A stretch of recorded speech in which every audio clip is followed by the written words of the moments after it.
You know your stuff. I see you.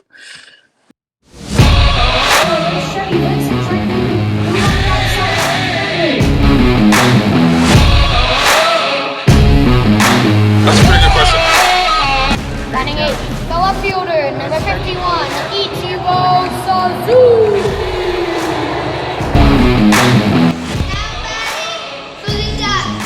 Number 24. Chet, you playing a game right now?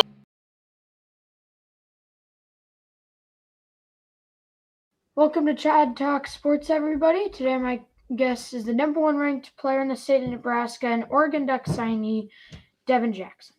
Thanks for doing this, Devon, and let's get right into it. Of course, no problem. So first off, who gave you the nickname the Jet? I want to say like one of my teammates from my little league teams. I've always been faster than everybody on the field. Even up to this point, and even in high school, I'm always the fastest on the field. Obviously, you get into college, that's probably going to change. But even as a linebacker, I still consider myself one of the fastest linebackers in the country. But I think it was like one game I was just going crazy, and they was like, "Oh man, he run like a jet," and then it just kind of stuck with me ever since. You are very fast at getting to the quarterback and getting to anybody else, so that's completely understandable. And because you're so fast, especially at the linebacker position, do you have any plans to like run track at Oregon? I haven't thought about it. Actually, I take that back. I have thought about it, but I want to use this first year, 2022, obviously we're in, to really focus on football and can, really learn the playbooks, getting stronger, bigger, faster, more explosive, all that good stuff, and set my foundation in football first. And then if track comes, within the next year or two, I can consider doing that because I ran a 10.5 last year. So, we'll see what happens. Yeah, Oregon's got a pretty solid track team as well, so that'd be exciting to see you out there running for them. So this next one's for all the people on Twitter Spaces. There's been this big debate on how to cook your steak. Since you're from Omaha, pretty much one of the state capitals of the world, I gotta know how you gotta cook your steak. Medium rare. There's no other answer. There's no other way to eat a good steak. It's medium rare. If there's anything else, it's not right. That's just my opinion. But that's that's what my dad put me on with. And to be honest with you, anything else that's not medium rare to me is not that good. But that's my opinion on what steak should be. I agree with that. It's medium rare. That little bit of juice. You a smart man. You go on places. You a smart man. Thank you. So like we talked about being from Nebraska, and since there's no pro football team there, like what's your favorite football team or NFL team, and have you been to a NFL game? I don't have a favorite NFL team. I watch players to better my game. So like I when the Cowboys was playing, I watched that defense, and obviously Michael Parsons was going crazy this year. Like the Cardinals, I watched like Isaiah Simmons. I just watched, the Bobby Wagners of the league. Like I just watched all the linebackers and even edge rushers, like the Von Millers, even Aaron Donald with the hand movements and stuff, because linebackers blitz a lot. So I watch everybody. So like to get better and take pieces from their game and apply it to mine. And I've actually never been to an NFL game, so I need to get to one of those. Well, I mean, there's a couple NFL teams close to Oregon, so maybe you can pop out to one of those while you're down here. For sure. You got the Seahawks, you got the Chargers, Niners, all those different teams. And on the topic of you rushing the quarterback, your highlights are just insane when it comes to rushing that quarterback. And it looks like you love to hit him too. So on a scale of 1 to 10, How much do you like to hit the quarterback?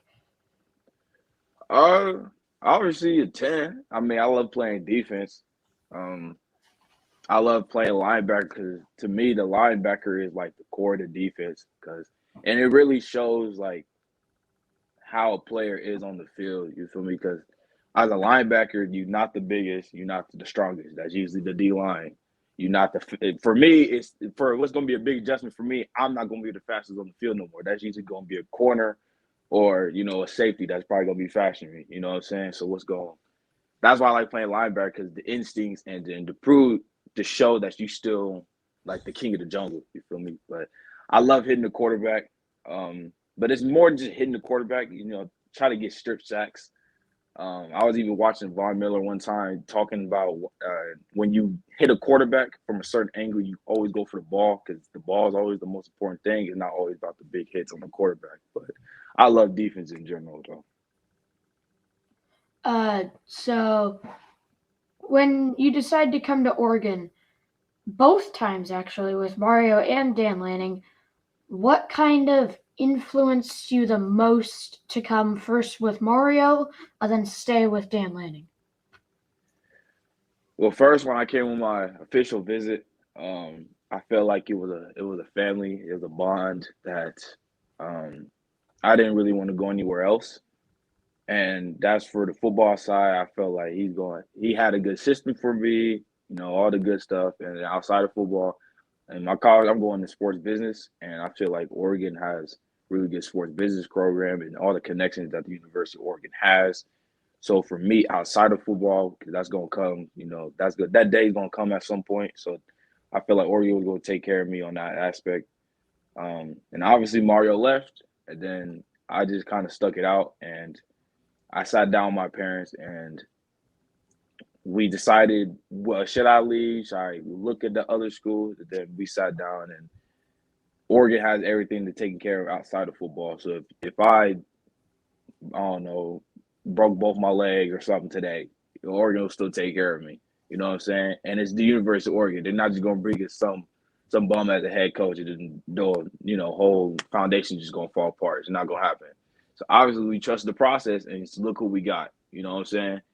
We got the dude who had the best defense in the country. You know what I'm saying? So, and that to me is also trusting the process. Like that's literally a perfect example of trusting the process. And as a linebacker, him bringing the staff that he's bringing in, like why would I leave, man? Like for me, why I have no reason to leave as a linebacker. So that's why I stuck it out. And Dan Lanning showed this playoff that he especially likes to rush his linebackers and get that pressure on the quarterback. So that seems like you're going to have a lot of fun with his defense. And I was actually going to ask what your major was going to be, but you said your major is going to be sports business, right? Yes, sir. Sorry, my cat's just sniffing my leg right now. I don't know what. What's the cat's name? Griffey. It's a girl Griffey? named Griffey, and everyone gets confused because I named it after King Griffey Jr. when I was 5. Okay. All right, hey, you good. You know what I'm saying? That's dope, though. Griffey, go hang out with Dad, okay? Okay.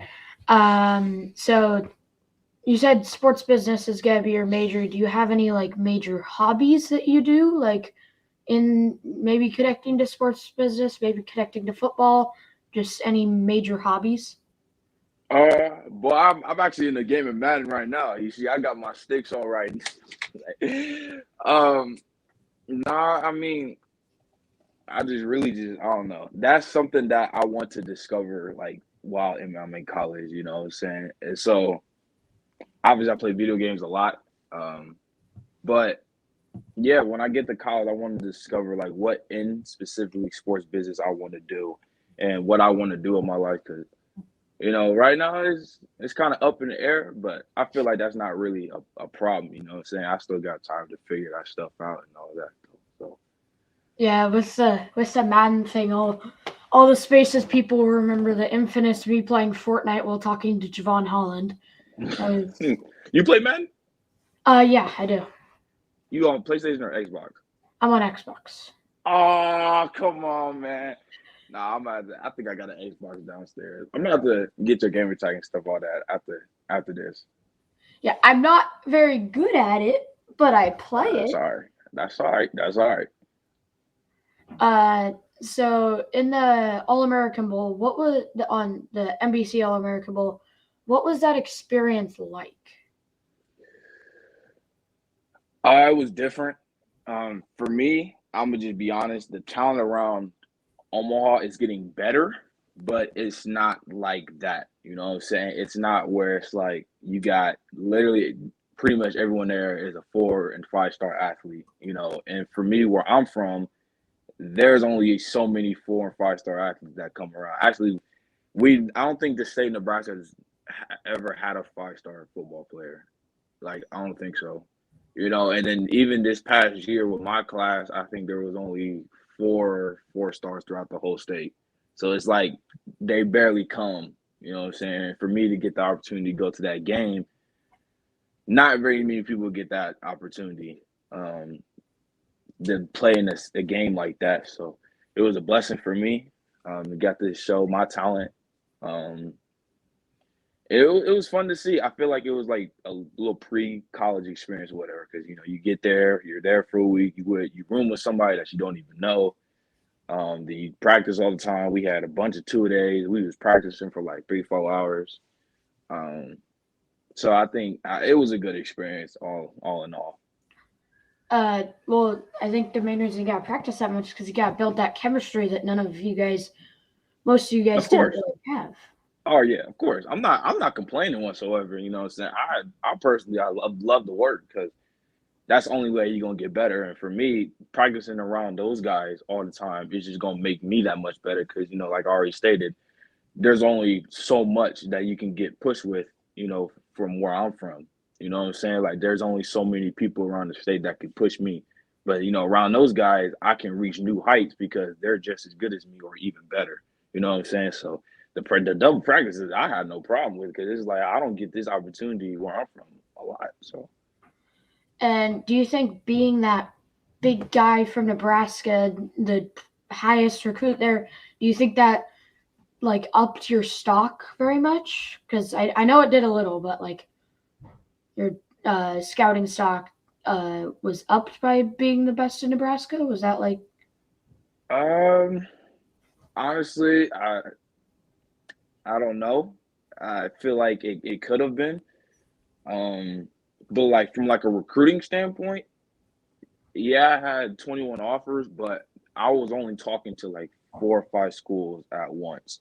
Like it wasn't for me. Like my phone was blowing up all the time. You know what I'm saying? So um, that's pretty much how it was for me. And honestly, it don't even matter because I had the few schools in mind, and I was rocking with those schools because I didn't want to go to a school where they came in super late, but they wasn't really invested in me. They just wanted to throw the offer out there just cause. But also that's why I chose Oregon because I felt like Coach Cristobal was really invested in me, even though Oregon was my last offer, but I felt like it was the best offer for me. And obviously I stuck it out with Dan Lanning because I felt like again it was the best offer for me. So Was there any influence to stay in like your hometown of Nebraska and be a Cornhusker, or did you even get an offer from them? that was my very first offer. I can't even remember that. It was my sophomore year. I played. So the very first game, I blocked the field goal to win the game to continue our streak because we won state the year before. Then I started the next 2 games, and then I went up to Nebraska, and then I got the offer. But actually, beginning of 2021, I would say, I dropped the top 5. It wasn't even it was Notre Dame, A&M, Arizona State, Miami, Oklahoma, and obviously I didn't even go to none of them schools. So when I dropped that, like a lot of Husker fans was upset at me and another kid that he's going to Missouri that I was with. He dropped the top 5. Nebraska wasn't in it either. But they was mad, of course, and saying, "Oh, we're overrated" and all that. But they're fans at the end of the day, you know what I'm saying? Like they not on the field with me and all that good stuff. But yeah, they were at the very beginning. They tried their hardest to come at me. So. Was that Miami team? Was that under Cristobal or was that under their No, former? that was under Coach Diaz. So did you have still that big offer from Miami in your top 5 when Cristobal went there? I thought about it. I really did. 'Cause I was like, so Miami. So my final 3 schools was Oregon, Miami, Arizona State.